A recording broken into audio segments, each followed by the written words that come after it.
Hello, folks.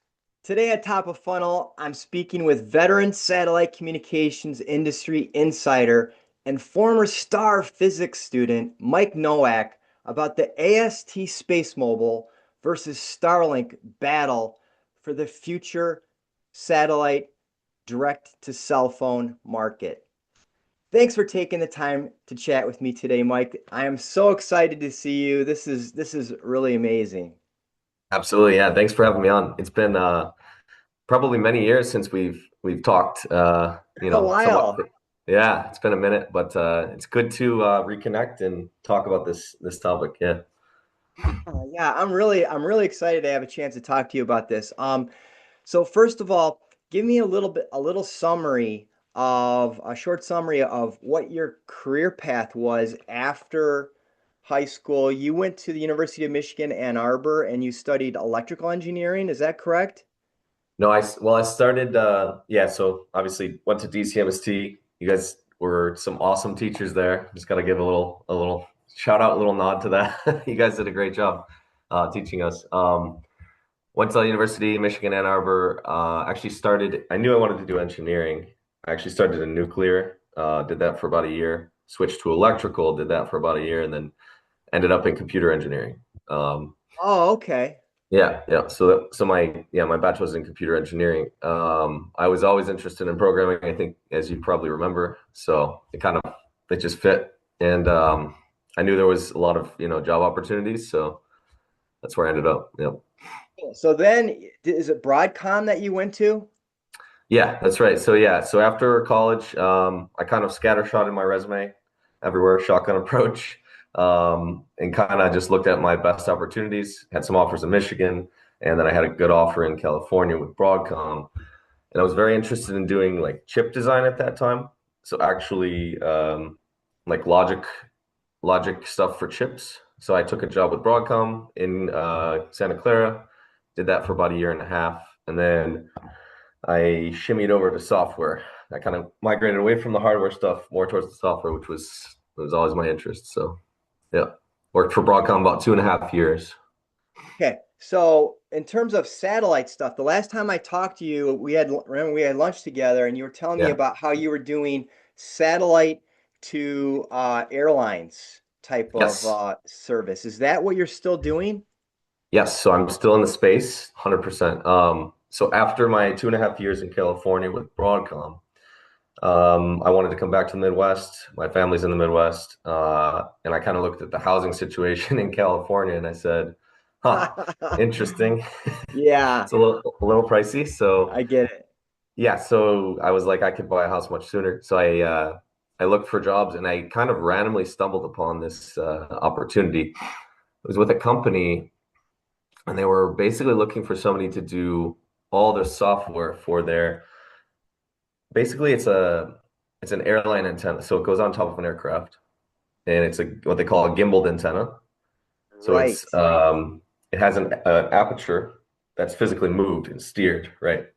Yeah. So for satellite communication. So it's meant to track satellites on the aircraft as the aircraft is moving and all that. So I fell into that job, poured a lot of hours into that, got their software together, and we fielded it. And I think we had it on an airline by 2017 or 2018. So I moved in 2015, 2017, 2018 timeframe. We had this deployed. So that's kind of how I got my foot into the industry. And what are you Um, doing now? So I'm still in the industry. So I worked with them for about 10 years. They were Global Eagle Entertainment, and then it became Global Eagle, and now it's a Yeah. Nuvu, if you look it up. So, Okay. so I'm still in the industry. So early last year, January 2025, I actually left full time there, W-2 work, and I decided to go kind of independent. I had somebody Yeah. tap me on the shoulder and make me an offer. So it's kind of like I've always wanted to start my own thing. So Yeah, yeah, yeah. yeah, it Did was you a see the video that I made with Mohammed Muhtar? I did. I watched part of it. I didn't watch Yeah. all of it, but I watched parts of it. So Yes. he's there's some similarities there. I mean, he kind of is a little independent kind of thing going on too. So it's interesting that you guys are both are both doing it. All right. So you have a different opinion, and this is fascinating to me. You have a different opinion about the AST SpaceMobile versus Starlink kind of like battle for the future of direct to device, direct to cell phone satellite communications. What is your just high level? What's your basic opinion about this? You're Yeah. more in favor of you think Starlink is the one that's going to win this. Yeah. It seems that way, but this is honestly, I could probably dig deeper, but this is just from a little bit of research. And if you look at the filings, with the FCC and everything, I actually have a little presentation Yes, if you yeah. want me So let me to let me share the screen. share. Now? Yeah, I can't see No? it. I Yeah. can't see it. So, Okay, well anyways, I can talk through the points real quick. yeah, yeah. Maybe. So Yeah. do that for talk through the points for us and give us this insight into where you think Starlink has this advantage. Yeah. I mean, honestly, just going based on the published numbers, right? And kind of looking at the big picture that way. So, Now I can see it. Now it's showing up. oh, you can see it. Okay, cool. Yeah, yeah, All right. yeah. Weird. Excellent. Okay, cool. Yeah. So, yes, satellite to cell service today in the near future. Um, just quick rundown. AST Space Mobile is offering, SpaceX is offering, and then some info about cellular data usage and some basic conclusions. So, all right. So AST Space Mobile. Currently, they've got like six satellites. They're all 314 miles in altitude. They publicly plan 90 satellites in the near future. So that's kind of their vision for their constellation. Same altitude. Um, so of note, of importance, is each satellite can process up to 10 gigahertz of bandwidth. So that's important because that's the total possible throughput for each satellite, right? So that caps them at how much data they can transfer per satellite. Their So current generation, right? this is for their plans for their 90 satellites. Okay, So because it's the like next from what I generation. understand, the next generation of satellites that they plan on putting up have much larger antennas and it just seems That's like true. they're going to be collecting a lot more sunlight with these things So you're right about the antennas, but this is where it's interesting. So regardless of how big the antennas get, they're capped at this 10 gigahertz of bandwidth processing, at least from what I can tell from the publicly available data. That's what they claim on their website. So if that's true, you come to some conclusions. If that's wrong, then this could be wrong, but this is my understanding. So with 10 gigahertz, then it comes down to like the spectral efficiency when you're doing communications. So from talking to people that I've worked with, colleagues, and just from their published information, there's actually some detail in this document here. About 6 bits per second per hertz is what they're looking at for spectral efficiency, and that's honestly optimistic. So it's probably less in the real world. I was talking to a coworker, Mohammed, and he said a good rule of thumb is divide everything by two. So okay. just to give you an idea. So just say six, assume for sake of argument. And to give you some background, so 5G on your cell phone is can go up to 8 bits per second per hertz spectral efficiency. So if we assume six, that means about 56 gigabit per second total possible throughput per satellite, given this 10 gigahertz bandwidth limitation. If that's correct, assuming that's correct. Which means 90 times that means about 5,000 gigabits per second total possible system throughput as designed. Which, okay, I mean it's definitely it's a useful constellation. Um, will it provide cell service to the whole world? Well, we'll see that later. Okay, Um, can I just jump in and give what would be the counter argument that people might make, right? And that is that let's say that you've got, I don't know, 100 million people that have signed up for the service or 500 million people that have signed up for this service. mhm. They're only using the AST Space Mobile connection ability for a fraction of the total amount of connection that they need, right? Because they're just using it in order to fill in the gaps, kind of like when people are at home, they're pretty much always using their Wi-Fi in order to get their data on their cell phone, right? And it's Hmm. only that a small fraction of the day where they're outside of a Wi-Fi, okay, that they're, going to a tower. So what do Hmm. you think of that? I mean, it's like, does this take That's into true. does Yeah. your this thesis, does it take into consideration the fact that only a small section of the total subscribers are going to need to connect at once, right? Yeah. Yes, in the end, you'll see. I kind of do. And they're rough numbers and they're averages, but I do. But you're right. I mean, just because you only have X amount of bandwidth, you can serve a lot of customers because they're not always drawing data.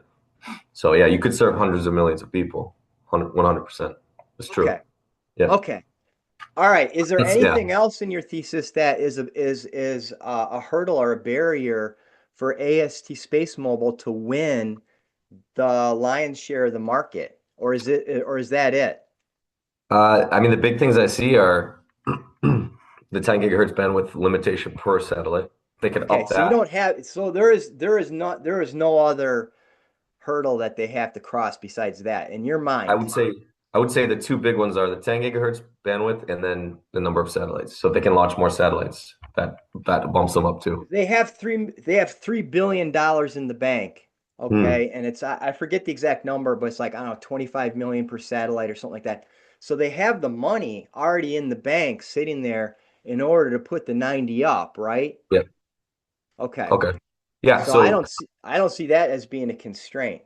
And then mhm. the other thing is that I just want to point out that, 3,500 patents and patents pending, they seem to be they seem to have a huge technological lead backed up by the US Patent Office with this idea of unfurling these giant antennas, Yeah. okay? And that technically is very difficult. So it's like, Yeah. I mean, don't you see that maybe AST Space Mobile has kind of like maybe a year or two, maybe 3 year lead over Starlink with these much smaller? I mean, Starlink system wasn't even designed to go direct to device at all. So it's like, isn't Starlink going to have to completely redesign the network? Well, I'll get to that. The next slide is Starlink. But Okay. so suffice to say, I think the plans that they've announced and everything that's public, it will provide some service. Will it provide service to the whole world? I'm skeptical. Um, Having said that, if they have money in the bank and they could do another round of development, then absolutely they could expand on this because they do have some advantages, right? The big array. I was talking to another coworker, and he thinks your average AST Space Mobile customer will get, better service than Starlink because their arrays are smaller. Um, so yeah, there's that. There are advantages, but yeah, in terms of rollout, I think in order to provide more service and like cover the whole world, they would probably need another step beyond the Yeah. Now 97. let me ask you about another thing that to me is is something that maybe people aren't as focused on, but I think should, and that is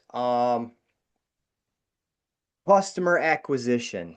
Okay, customer acquisition. The way that I look at the total probability of outcome of success for any business is like the multiplicative product of all the different subsystems that has to work for a company in order to function properly. And we've been talking about technical type of things, but there's customer acquisition, there's marketing.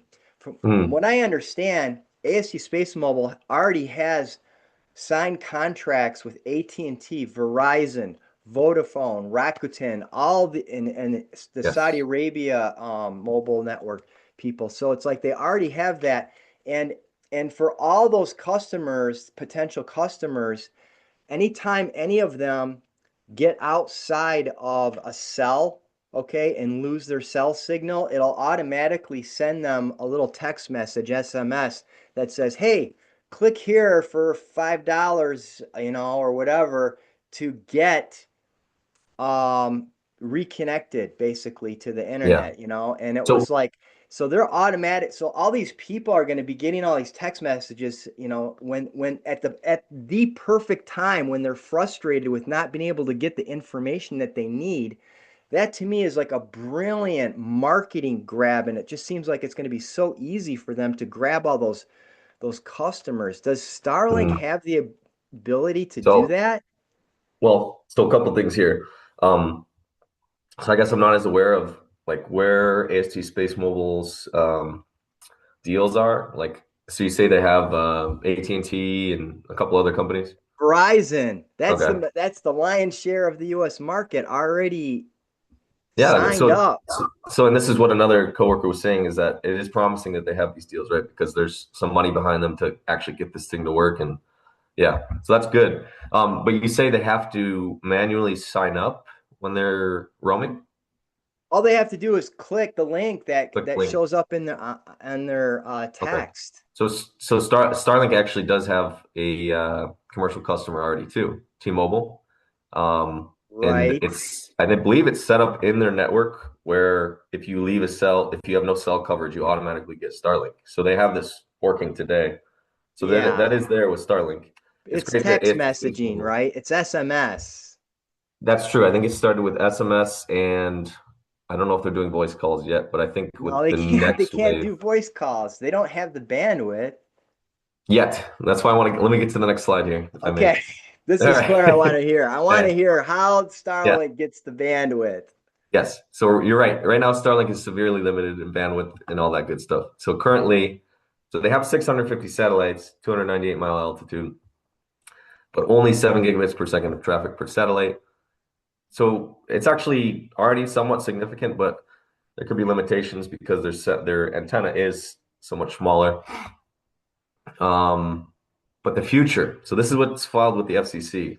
As of September of 2025, they plan 15,000 dedicated satellites. This is a brand new constellation. Already, it's filed in September. 213 mile altitude, so you get those benefits of being a little closer to the Earth. Um, and they claim 700 gigabits per second of traffic per satellite. Okay, maybe that's an inflation, but say you could get 100 gigabits, that's significant. If we take their numbers at face value, you're talking about 10 million gigabits per second, which is insane, right? That's huge. Sure, maybe that won't come to, into fruition. Maybe that's not realistic, but I think you can see the scale here, right? So, So their idea is that okay, we don't have the antennas that are nice and big, so we're gonna reduce the distance, okay, because it's yep. d squared, right? So we're gonna Hmm. reduce d in order to get the power to the device. I Hmm. mean, in my opinion, there's a downside to that, and that these satellites that are going to be skimming along the very basically top of the Earth's atmosphere, there's going to be a little bit of drag. Yeah, that's true. So Yeah. these things are going to decay and they're going to, it's going to take a lot of energy just to kind of like keep them up there. And It will I, deorbit, but the whole thing with I don't know how much you paid attention to Starlink, but the whole idea is like essentially disposable satellites. So they cycle these things like every 5 years. They're just launching new ones, and they just keep. So that's kind of their so they're model. going to they're going to try to leverage their launch capacity Yeah. muscle in order to just Yes. blitz Yep. space with all these little That's the idea. satellites. I mean, now Yeah. now there's debate about whether this is sustainable or whether it works out in the long term, but that's their idea. That's their model. Yep. So it's an So open here's the question. thing. Here's the thing. I understand what they're trying to do. It makes perfect sense. If I was in their situation, that's what I would do, right? Because they don't have the patents. I don't know. It's like you know, they're working with their strengths. They're working with their strengths, but it's like when you're a couple years behind, which is I think they're a couple years behind and be able to offer up because I mean, AST SpaceMobile, they've already done these tests like in Japan and in Canada and United States. They've done all these tests already where their system works. Mm. And Starlink, I think they're still, aren't they going to be a couple years down the road until they're going to be able to offer the same kind of bandwidth? So yeah, so I think per user, because you have the smaller antennas in space, and like my coworker is saying, you won't be able to get as much bandwidth per user, but that doesn't mean you won't be able to get, voice calls and all this stuff. It just means maybe you won't be able to get 100 megabits down or 50 megabits down from the internet, which, Yeah. And then the other depends thing on is your use that case. that whole thing about not having the customer base locked in. And then there's another real concern that I have for Starlink, and that is that their their original, Elon Musk's philosophy is like, okay, he always likes to go direct to customer, right? So Tesla, no dealerships really. It's like direct to the customer. Starlink is currently direct to the customer. Now, if I was a mobile network operator and I was thinking about partnering up with a company that had a culture of going direct to customer and potentially cutting me out of the mix, what's Yeah, Europe going to do? Europe isn't going yeah. to want, these people aren't going to trust Elon, are they? In There is some Europe? distrust there, I think. Yeah, yeah. From what I've seen, Yeah. I mean, I've done some work in Europe, and yeah, so you hear things, and yes, there's some distrust. So that does give, AST SpaceMobile or other players maybe an edge in certain markets, Okay. but I do still think it's hard to argue with, 15,000 satellites up there. Um, they have partnered with T-Mobile. The service is already working, and they're rolling out to voice. So I guess we'll So they see. might they might end up with 15% of the US market if they're going to be a T-Mobile partner. You're right. They would need other partners, or they go direct to customer and bypass this. Yeah. And Yep. I'm sure T-Mobile would be really happy about that if they Yeah. decided to go to direct to customer. I mean, my business panel craft, we've had this issue round and round and round with retail distribution versus direct to customer.